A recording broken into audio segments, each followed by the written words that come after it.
Malce manj resno kot naš predsednik pa se pravil omejenega gibanja držijo Italijani, ki jim je te dni prepovedano tudi rekreativno kolesarjenje. Ker se nekateri kljub prepovedi vseeno usedejo na kolo, morajo ob srečanju s policijo zaviti na kakšno stransko cesto ali pa recimo v morje. Dai! Venite, dai! Uscite! Uscite, dai! Ma lo so che non ha fatto niente, ma almeno per l'identificazione dobbiamo fare.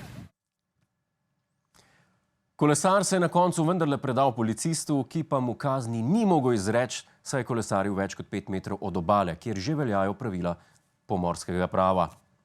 Takih prizorov pa pri nas na srečo ne boste videli, saj je kolesarjenje v Sloveniji zaenkrat še dovoljeno, dokler se izvaja v mejah domače občine. S takim pravilom so seveda zadovoljni vsi slovenski rekreativni kolesarji, med njimi tudi naš korespondent Jernej Celec, ki se nam javlja iz domačega Podstrešja. Jernej, predvidevam, da si zelo vesel, da lahko kljub karanteni v teh sončnih dneh še vedno sedeš na kolo. Jure, jaz se trenutno na kolesu počutim kot en idiot. Saj biti omejen na lastno občino ni nič slabega, ampak niso vse občine enako velike. A veš, koliko časa jaz rabim, da se spravim v ta oblačila, da si zategnem čelado, čevlje, pripravim napitek? 10 minut. A veš, koliko časa rabim, da pridem s kolesom ven iz občine?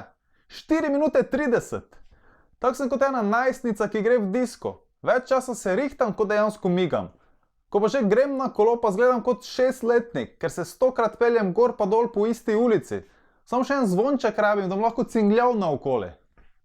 Dokler velja omejitev na občine, jaz ne grem več na kolo. Bom našel kak drug šport, nekaj, ko si lahko pri miru. A nimaš ti palic za golf? To bi šlo. A bi mi posodil? A veš, da si zamenjava, ti daš meni palce za golf, jaz pa tebi kaj drugega.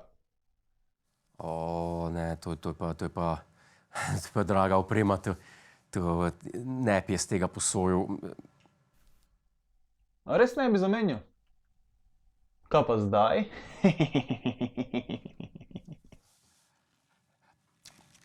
Čestitam, Jernej, pravkar si postal lastnik novega kompleta za golf. Pritiskat, oziroma ne, poslati moram. Hej, to je naš YouTube kanal, klikni na ta gumb in se naroči, da boš na tekočem. Polajkaj pa nas tudi na Facebooku in na Twitterju, pa na ulici, pa na kakšnem javnem WC-ju.